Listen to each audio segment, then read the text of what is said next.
okay, what do I believe to be true? And then what assumptions have I made separately? It's your assumptions that surround that belief that kind of, move it and guide it. If you challenge those assumptions, then you're able to move and change in the world without completely uprooting your entire belief system. Hello there. Welcome. This is My Next Big Move with Jonathan Essery and Tom Morrison. Hit it.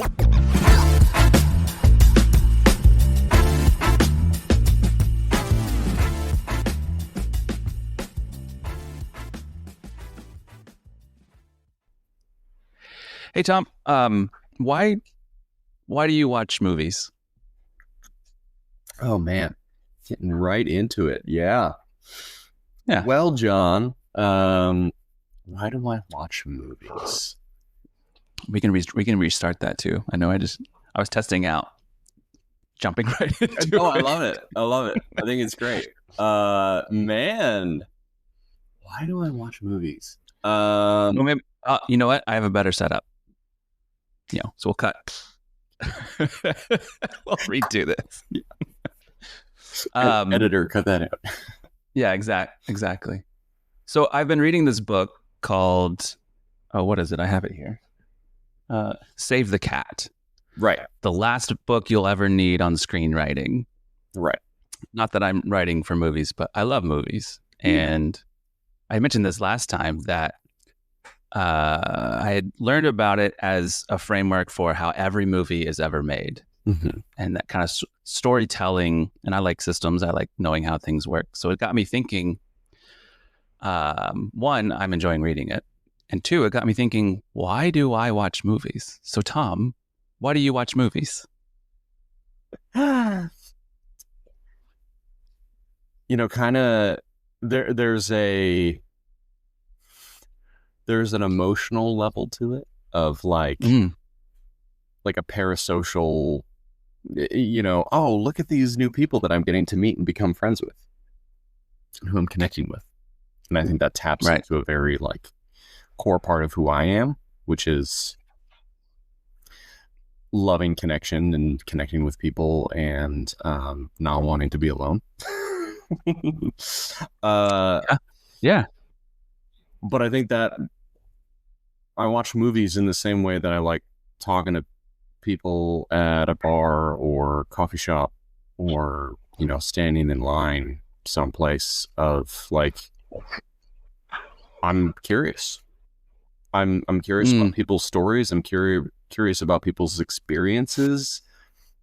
I think like not even just because I'm, approaching middle age, but just my whole life, I've kind of been like, I know the boundaries of like our mortality. And I know that there are lives that I'm not going to get to live, but other people are. So I want to hear their story. Like I want to hear what they're getting to do that like, almost like I wish I had all the time in the world to live that as well. Yeah, I think that resonates with me too. I didn't know how I would answer this either because my initial reaction is to learn something. And I think it is sort of that curiosity. And I'm finding one that I'm a little different in that most people might have this similar kind of social response that you have. Me, it's the, oh no, that's just an interesting character. Hold on, John. Your audio cut out. Okay, where were we?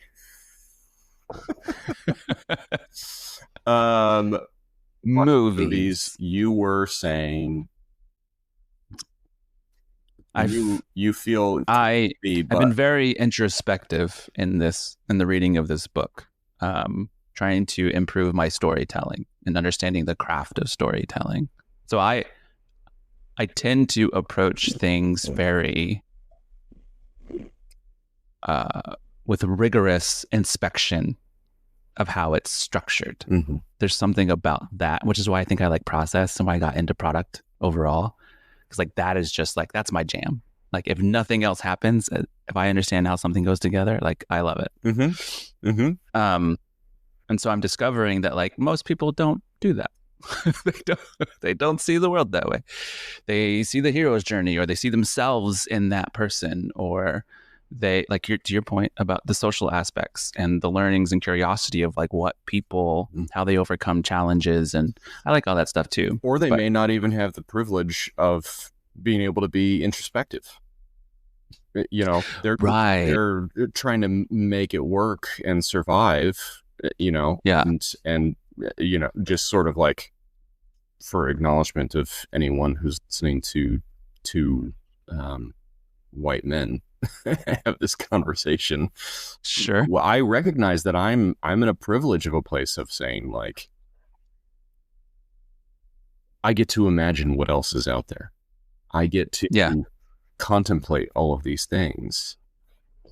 And some people are explore parts of the world you're never gonna or I even actually be a part of, or even just the idea of, oh man, I could do anything, but I'm limited only by, you know, time and lifespan, you know, instead of other limitations like systemic racism or you know, that kind of thing.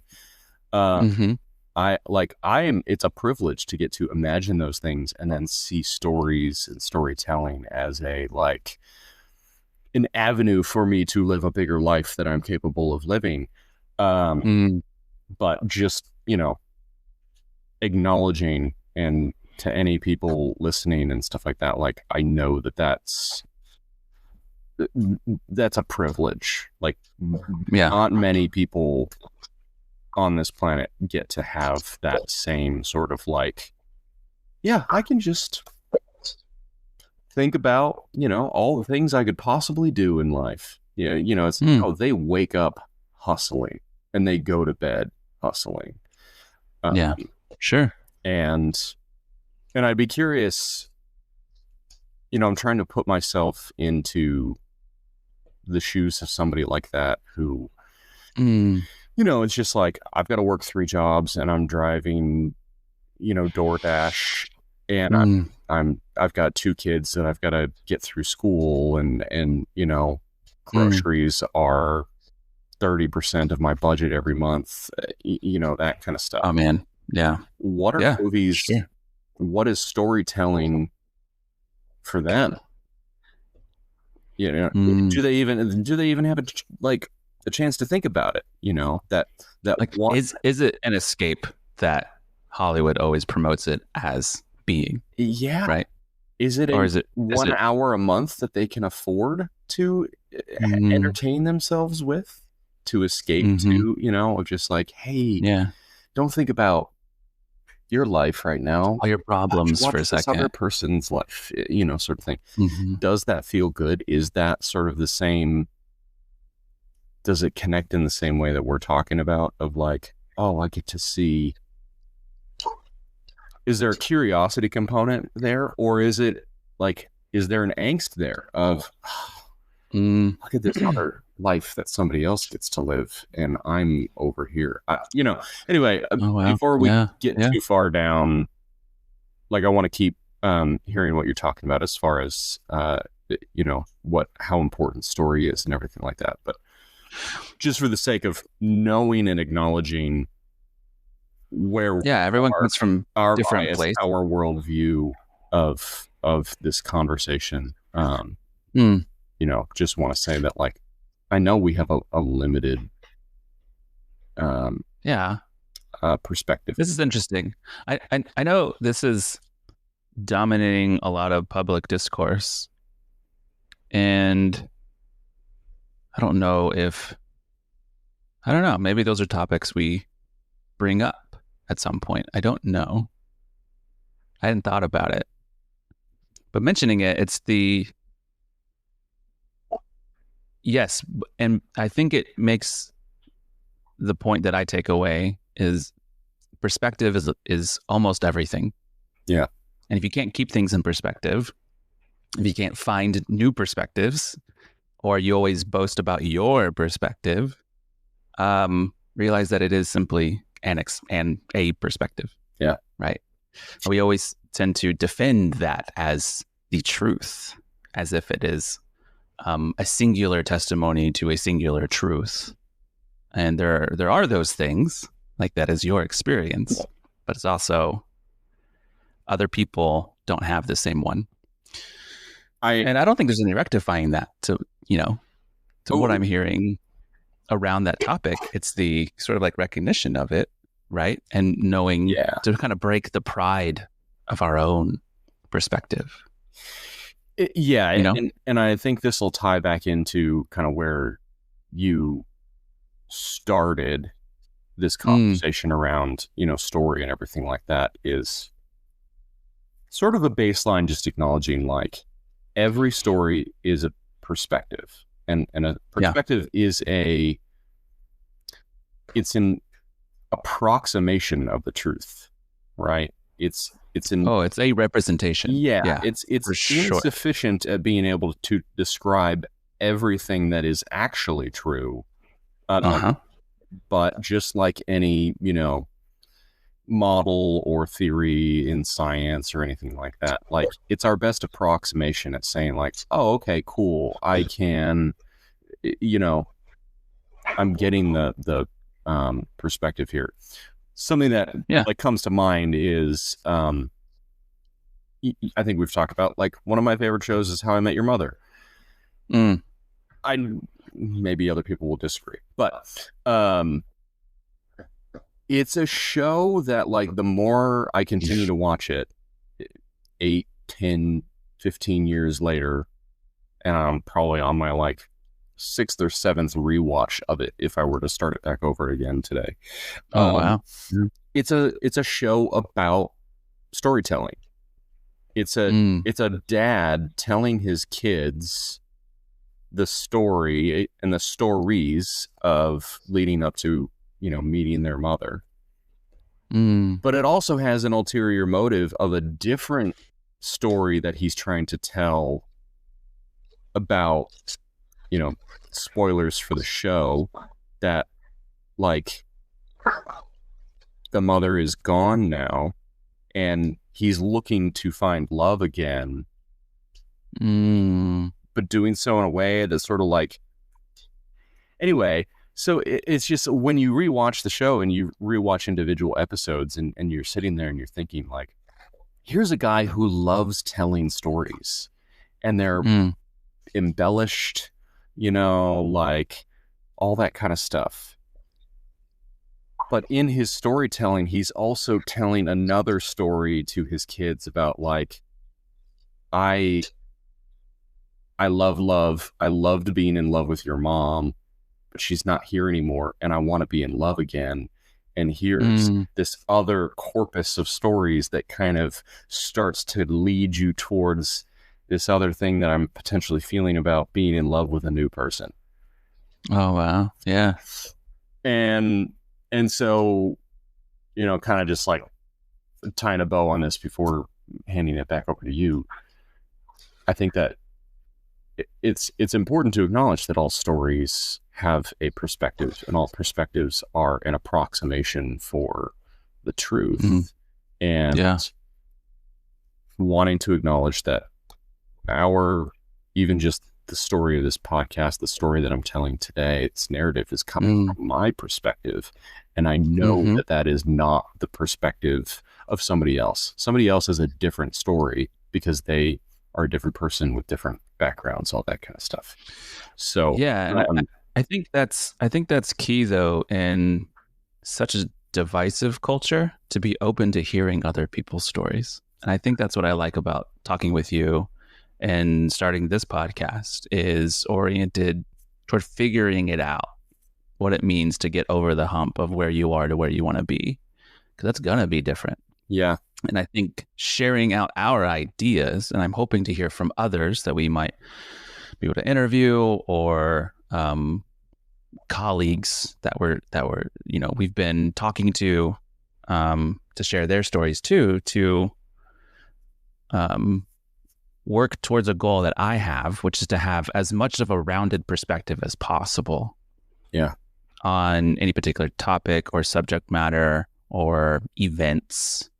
So that, like, one of my biggest fears and others might resonate with this, I don't know.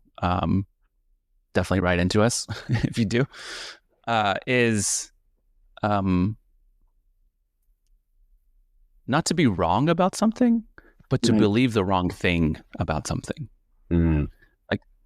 There's something about truth that I value in itself that is to be as objective and to some degree as provable as possible,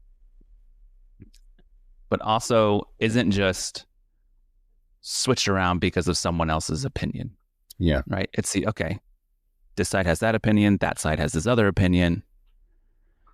And as like the political discourse ramps up in this election season, like it's on full display. Yeah. And people have stories.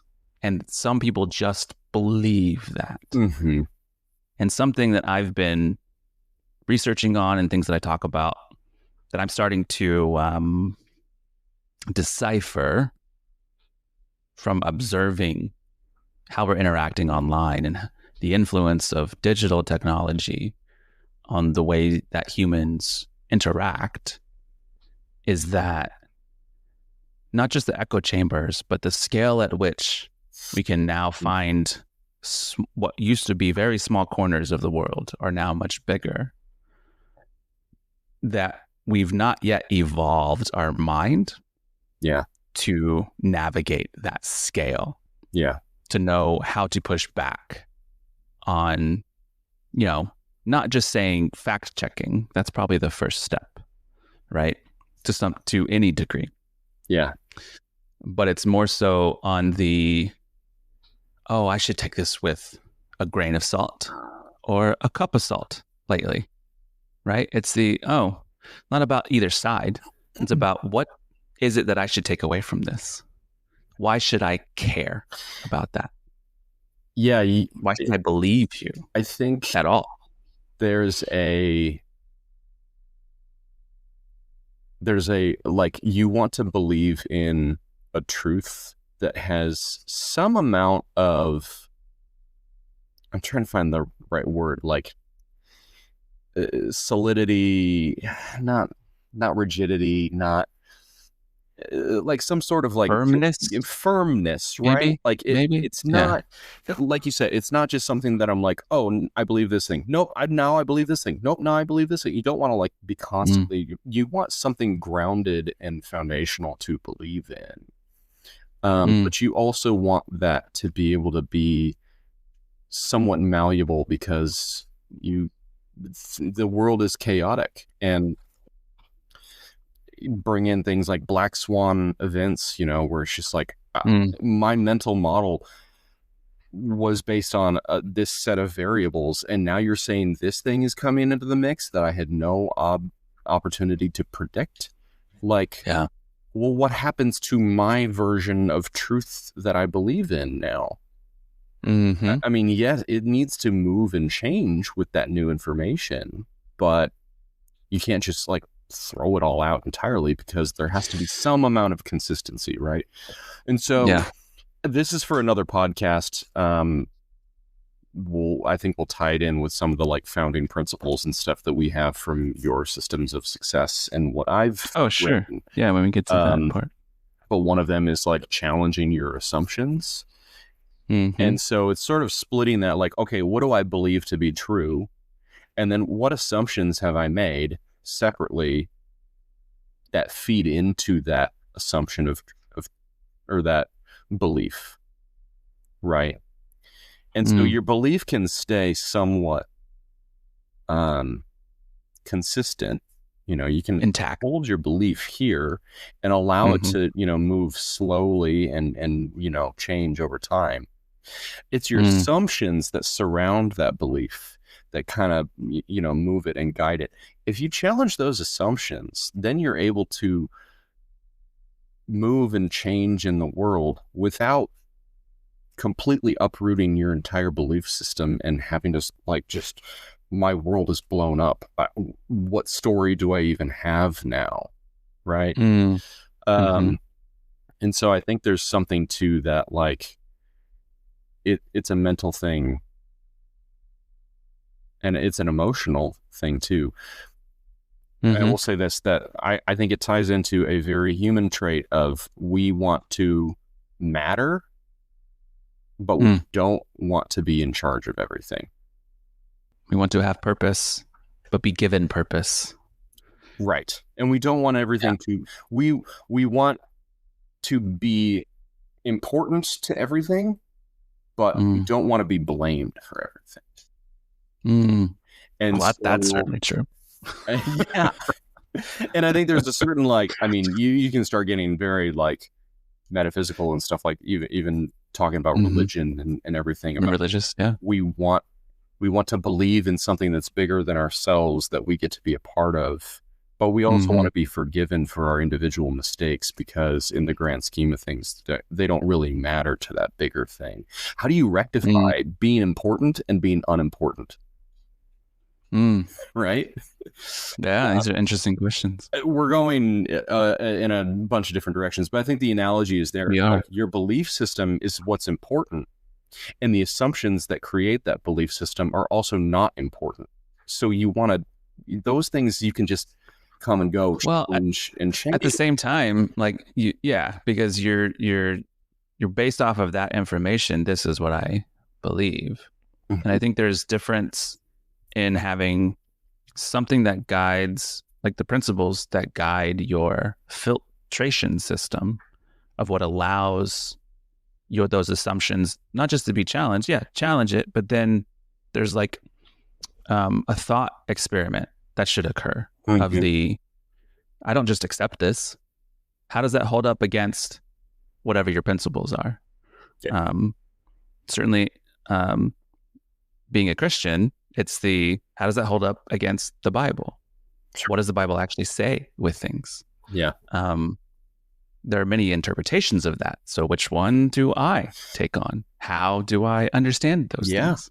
Yeah. And even the Bible as it's written, like, yes, it's supposed to be the word of God, but it also was compiled by human beings. It was translated by human beings.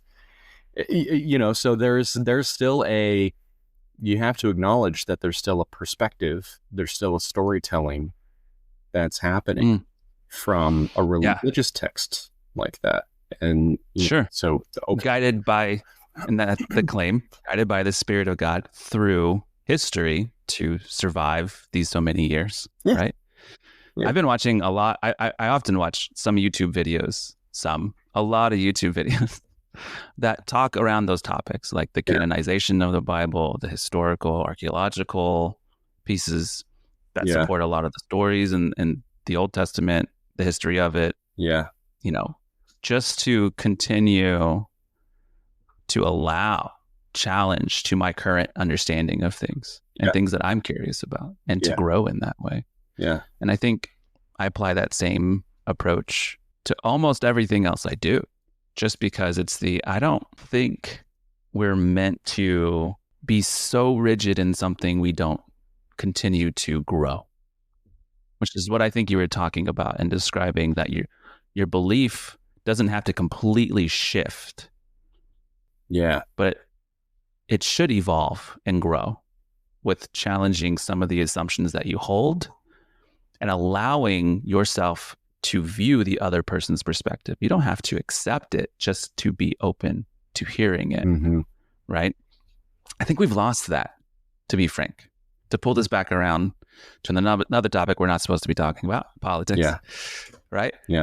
But it's just I can't help but watch what's happening and hear what's reporting, and then see like assassination attempts, and then see like what's going on, certainly with our youth and people in university now being completely swayed one way or the other. And it's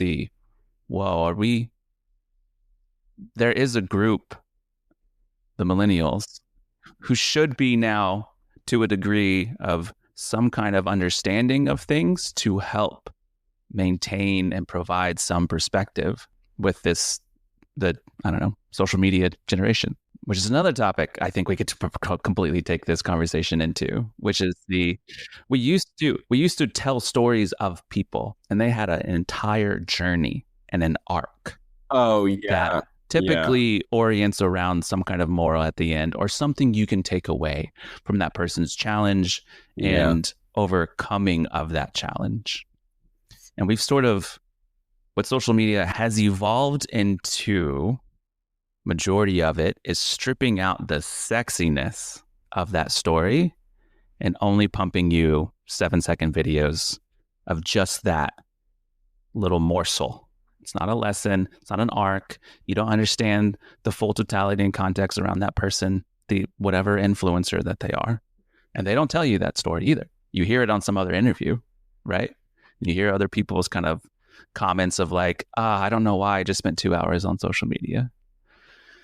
And you read things, from researchers like Jonathan Haidt that I'm just learning about. So, like him, don't like him, I don't know. But the research that's coming out about the impact of phone in schools, which is now having a big revolt about banning schools and trying that, and the education of our youth. I think it comes back around to, we want to see other people. We want to see what they're doing. And then we hold that up. You mentioned our mental model of, maybe I should be that. Mm-hmm. And it's so easy, certainly at that age now, to just take it and say that's what we should be. And I know we're getting off topic away from like career development, but I think it plays into that as well, because it speaks to how you understand and view yourself. And I think it's that is our life journey, and that is our story arc, right? Yeah. And you can't really do that in 7-second videos, right? It's harder, and it should be. I mean, I think the short form media plays into the age old human confirmation bias. I think it's a very satisfying, because like we want justification or we want affirmation that our story is true. And so short little videos about like, my wife does this, my husband does that, is just like, okay, well, a deeper like look into this is like, well, this is kind of like tropey about, men are like this and women are like that, which is not really true, but it's easy to put into a 7-second video and it's easy to consume because it's just like, yeah, that is kind of like my life. Yeah. Which is ironic, because I think that to really tie this back in, we've created a lot of different trailheads here in our meandering section of the podcast. We have meandered. We broadly. Really, we went on a fast click today. But no, I think that I think the beauty of stories, watching movies, hearing other people's stories, is it's in finding the similarities and the differences, and being able to make our mental model richer because we see both the same and the different. That is hard to do when you're in your quote unquote bubble. And I'll compare this to, I'll use the analogy of traveling. I remember when I studied abroad, I was 21 years old. I went to New Zealand, a westernized, English speaking, McDonald's having country. So it wasn't hugely different than what I was leaving in Colorado, where I was at the time. It's very familiar, even on the other side of the planet. And I was still able to, like, it was still fascinating to me to find the similarities that they had, but also the differences that they have of like, not only just like, oh, they have chicken flavored potato chips, like that's wild. But just their mental outlook on things, their like, and then being able to see the comparisons between New Zealand and England, their ancestry and all that kind of stuff. Anyway, point is that like, it was just as fascinating for me to be in a place that should have been comfortable and easy, but I was still finding differences, and then that was fascinating to me.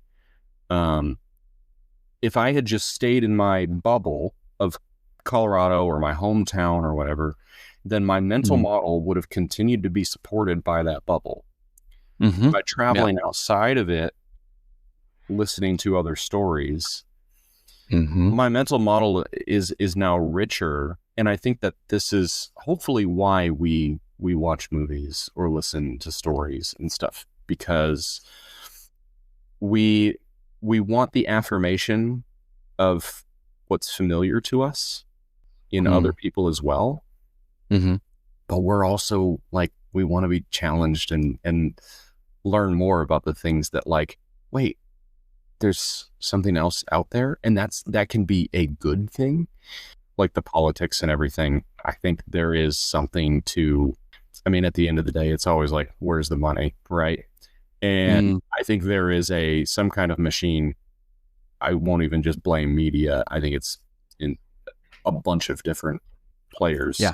There's motivations leveraging the tools that try and communicate things to us. You can monetize people's desire to be comfortable.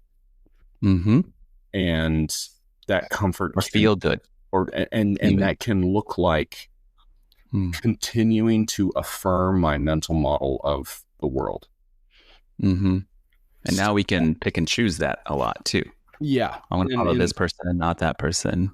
And we watch movies, I think, sometimes looking for that, like, oh, there's a superhero story. How am I just like a superhero? You know, the superhero did something or said something that, like, I would do or believe in. So that must make me a hero too, you know, sort of. We look for those similarities, and so I think and to tie in sort of the perspective thing too, I think there's an acknowledgement that, like, we go to the movies, we listen to these stories looking for things that kind of like tell us, yeah, I'm like that too. And we have affirming how we want to view ourselves, right? Yeah. And we have to acknowledge that that's not necessarily always true either. That there are also different stories and different perspectives. So, Blake Snyder, the author of the book I'm reading, Save the Cat, puts it in terms of, he's really looking to help screenwriters write things that get sold, right? So, like, what sells, and it's these things that he breaks down to craft the right, before you even write a story, like the first few chapters, which is how far I've gotten, is really about, like, what story are you telling? Yeah. And then how do you produce that? And one of the things that I was just reading and I took away is that your hero should have high stakes, and their journey deals with something very primal. Yeah. How they go through it, what all the steps are. And I feel like this is something very similar to what we talk about when it comes to career coaching of any kind, and your hiking analogy. That journey and the trail you take is going to be different for everybody. Your story is going to be different than anybody else. It might be alongside others. It might be vastly divergent and then crossing paths for a time and then divergent again.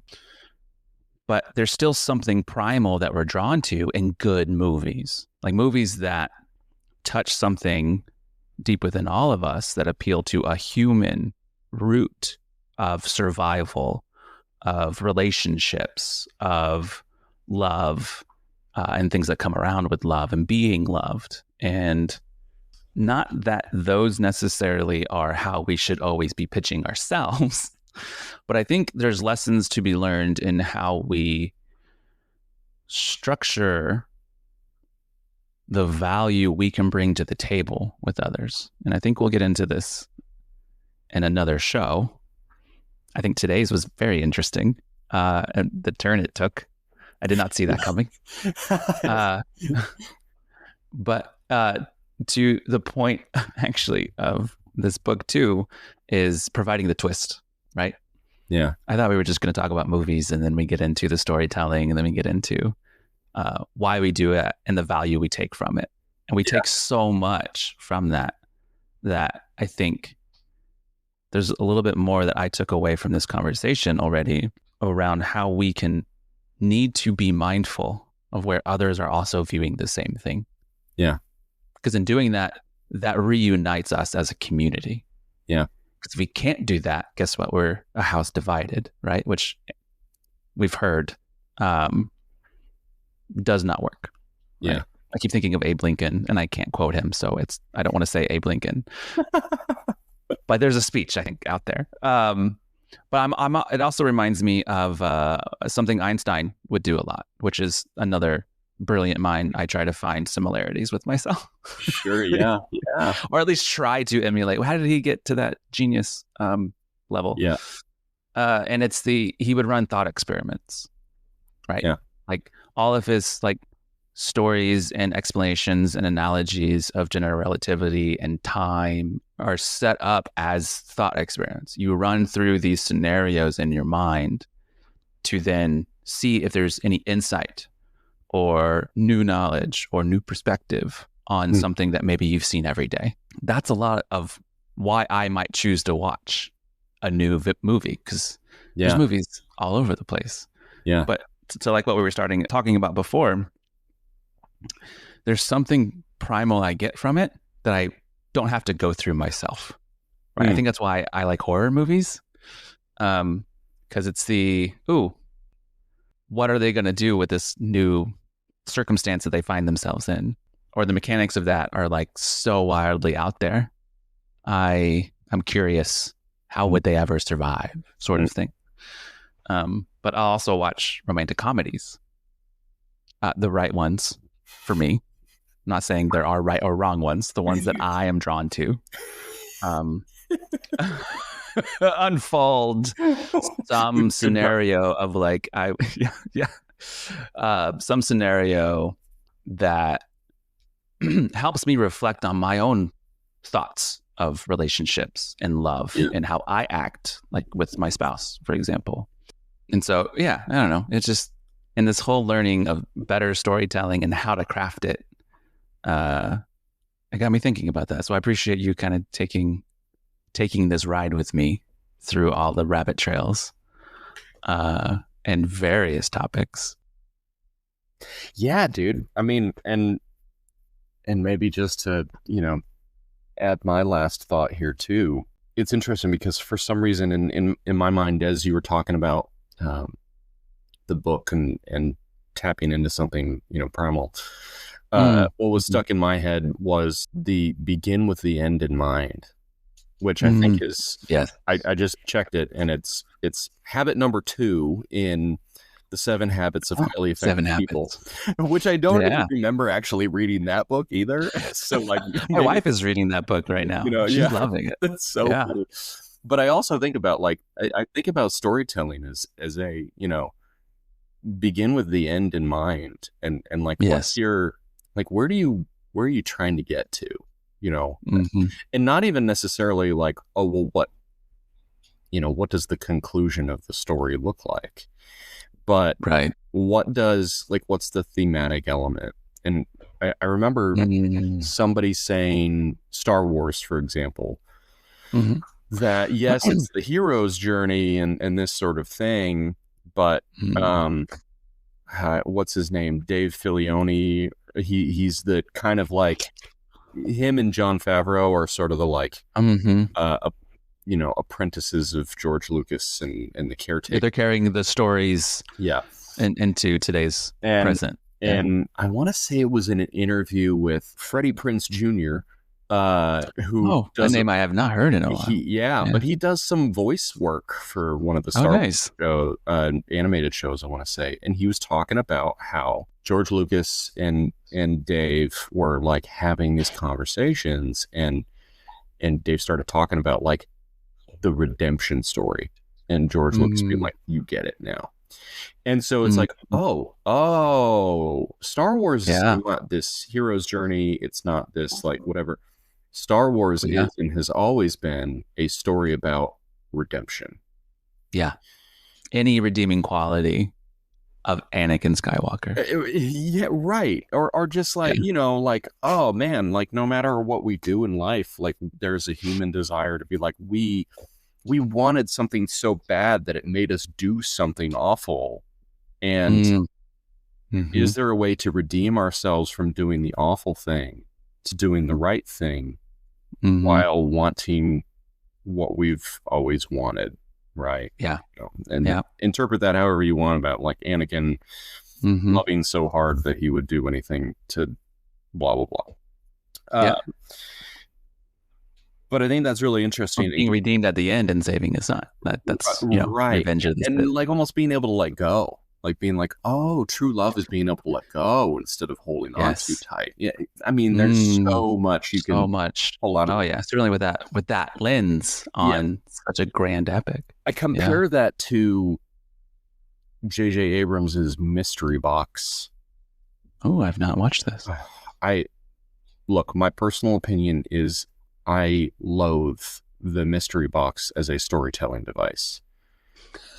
The whole thing, I think he's got like a TED Talk on it or something like that. But the idea is that like you throw the audience into the middle of a story, and it sort of like immediately makes them invested in, well, how did the character get to this place, and like where will they go from here, sort of thing.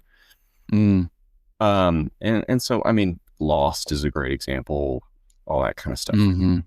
Yeah.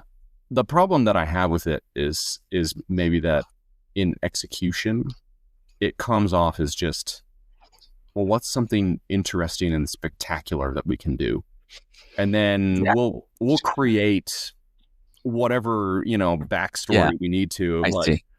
Oh, here's something really interesting. Aren't you fascinated by this? Yeah. How did they get there? How did this happen? We'll figure that out. What happens next?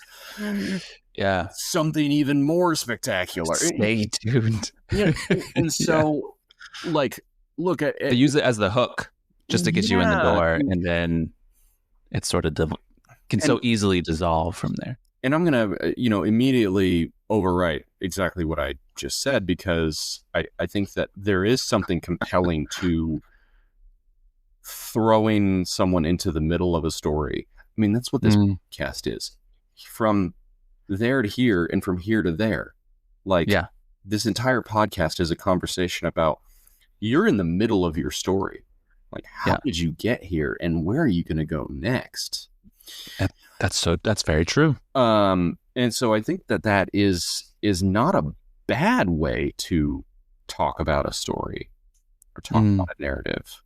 But I think there's this tendency, at least with J.J. Abrams specifically, to focus on the spectacular moment of it all as a way of like, oh, you pull me in, and now I'm drawn in, and sort of thing, as opposed to like, well, a good story is something that you can come back to and revisit and find layers in. And, I'm out here talking about the multiple layers of Star Wars because it has an arc, it has an end in mind, it has a,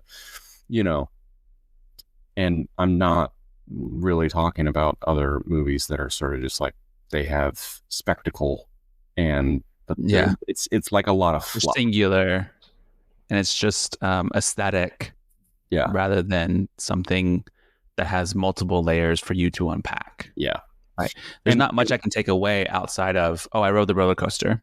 Yeah, right. Now I'm gonna go. And I think I can compare that to, if I can create the analogy. Wow, we've done a lot of meandering. But this would be a special episode. The like 6 or 7 second videos feel like that. It feels like that fluff, right? It's the roller coaster. It feels it's the spectacle. It's an easy affirmation of my story without any need to challenge or create any sort of like deeper sort of, okay, what does my story mean? Like, what's my end in mind? Where I want this story to go, and how can I tell that story that has depth and retellability, or I don't even know if that's a word. Like just because your movie, your life your career story or whatever has lots of like this and that and that and that, that's Yeah. very easy to consume. But is it like, what's the through line? What's the Yeah. depth there? Is there anything that I can take away that's a little bit more meaningful to apply to my life outside of just consuming something and gorging myself? And I say this as a way of encouragement that I think we all have deep, rich stories. And just as much as we want to see other people's stories, I think that each of us has a story and a narrative that's worth telling. And it's not just 7-second clips of our life. It's not just, cool explosions and stuff like that. It's got arcs, it's got depth, it's got rich ability to tell the story in a different way, a different perspective, a different whatever that allows us to connect with people, connect with ourselves. And I'm just off the cuff, I'm gonna say I think this ties into the next set of in your system of success article that we had intended to get to today, but we will do next time. I think the next 3 steps or so talk a little bit about like where is that like deeper value in the story that you tell yourself, the story that you tell other people. It's easy to recognize that like, oh, come on, man, you're not just a consultant, you're also a dad and a son and an American and all these things. Like there's so much more story to tell about you, and that's where the value is. And I think the act of good storytelling is crafting the way you share to the right audience what the most relevant part and lens on your story is to them. Yeah. Because I think there's always tension in that. And it's like the early days of the social media was just like, here's what I'm having for lunch and here's what I'm doing for that. And everyone was like, this is boring. I don't care.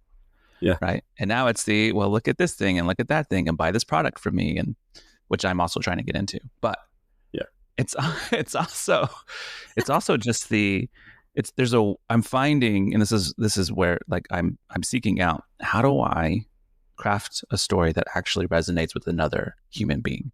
Yeah.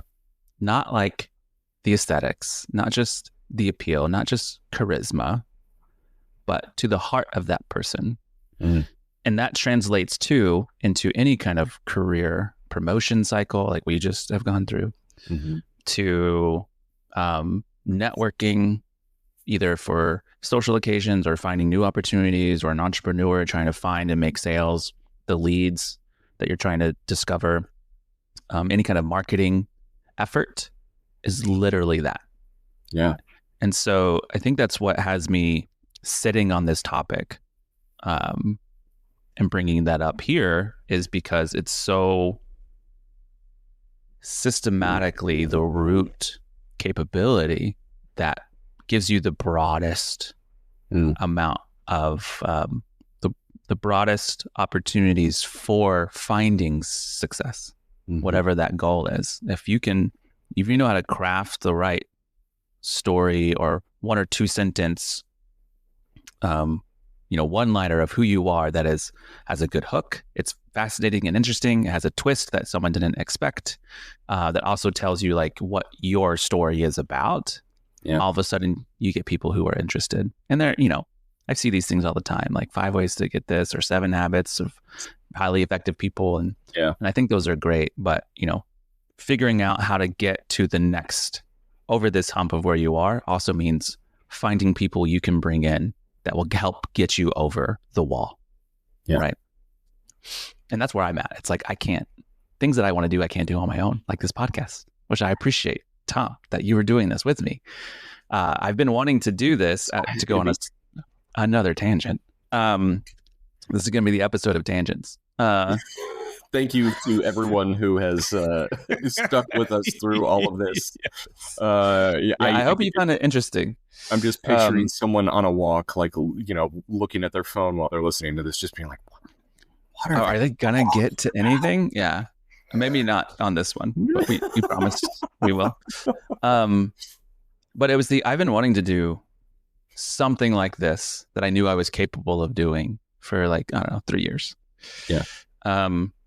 And my wife would always be like, just do it. Just do it. Just do it. I was like, every time I do, I stop. Yeah. So I appreciate you doing this with me, because I think I also get something out of each of our conversations, however they meander.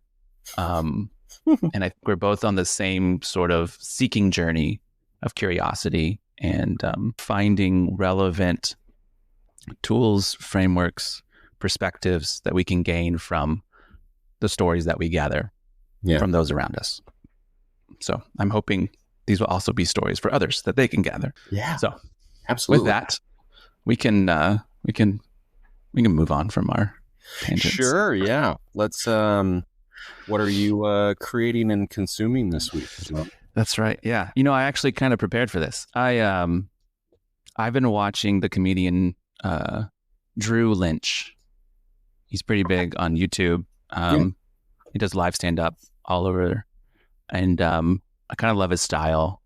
But he did a TED talk that I actually really enjoyed, and the main point, outside of being one of the funniest TED talks that I've ever seen, the main point he kind of drove home was like the difference between having ambition and curiosity. And I wanted to bring that to the show, and because I'm also now thinking through, I approach things with a very intention, and I keep coming back to that's like my shtick on whatever I write or whatever I try to promote. It's you should be intentional.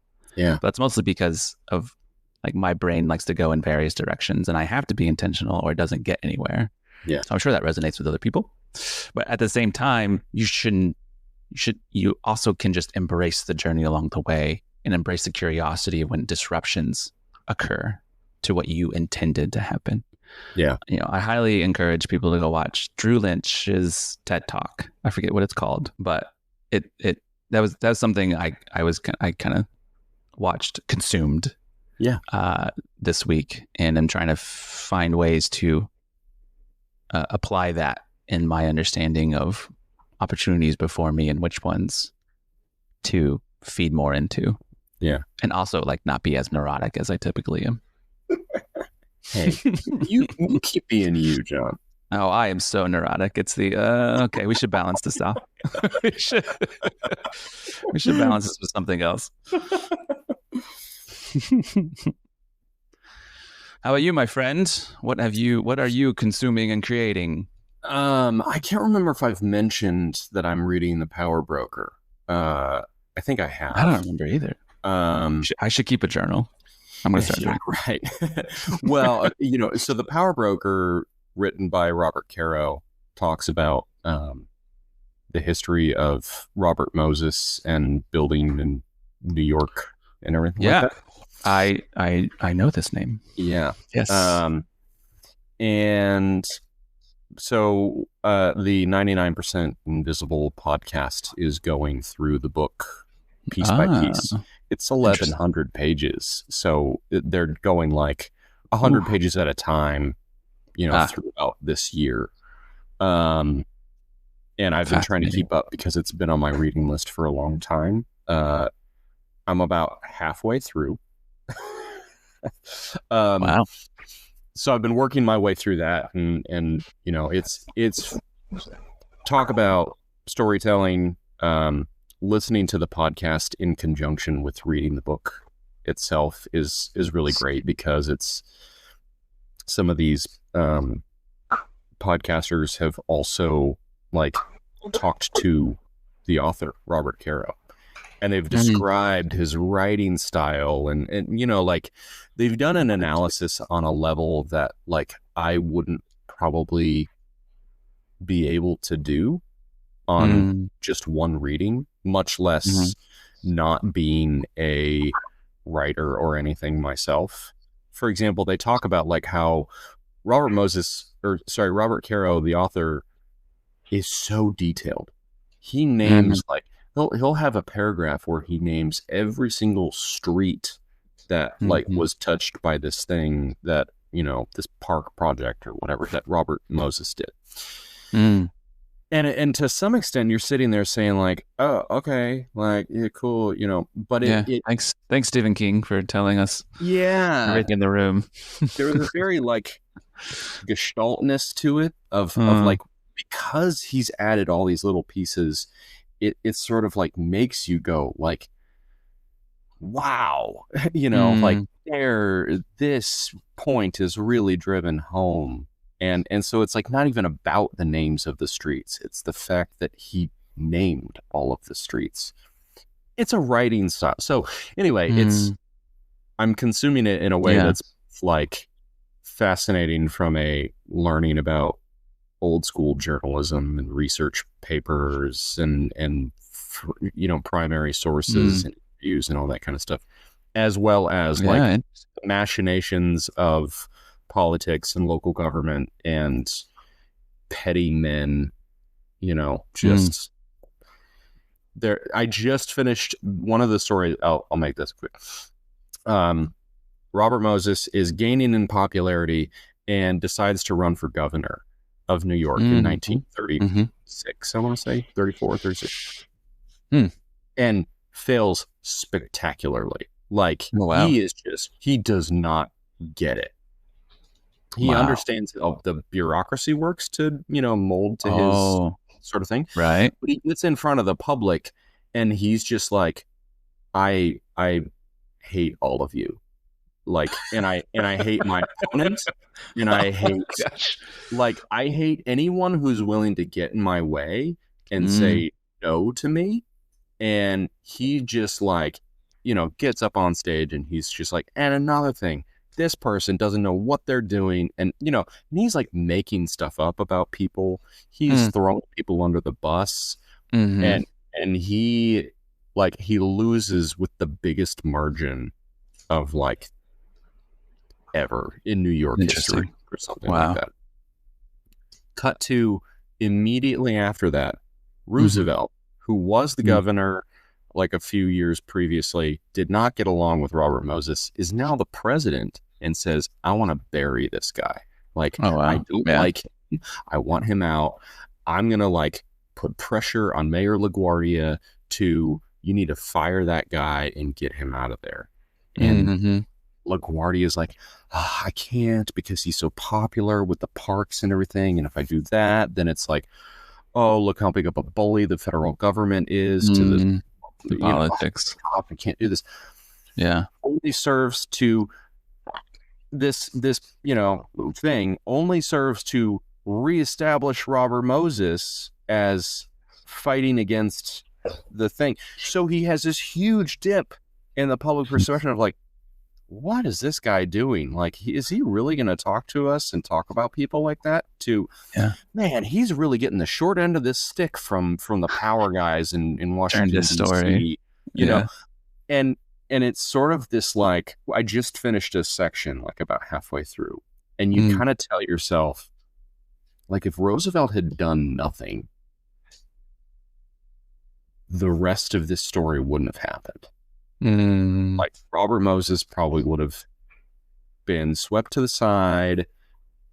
One of LaGuardia's guys might have come in. It's fascinating, dude. So I will probably say that I am consuming it, you know, in another 6 months. I'll say like I got through another 200 pages. Another section. Yeah. You know, anyway, so I'm working my way through that. And then we are getting ready to go on a 2-week vacation in Europe. Oh, nice. That's and right. So I've been creating a map and calendar invites and everything with all the confirmation. That's right. You shared this last time. That's so cool. So I'm still... Well, man, I wish you well on your trip. I hope you guys really enjoy all of your festivities and you learn new cultural things and you bring back a story or two. You know I will. That's awesome, man. Well, yeah, I think that's a good place to kind of wrap it up. Let's do it. Thanks again. Jon. Thanks everyone for meandering with us through a fascinating episode. We'll get back to our regularly tuned programming next week on My Next Big Move. Thanks again, Tom. It's been great. Likewise, Jon. Have a good one. Make your story great. You too. See you next time. See ya. Thank you for listening to My Next Big Move. I'm Jonathan Estrie, Tom Morrison. We'll see you next time.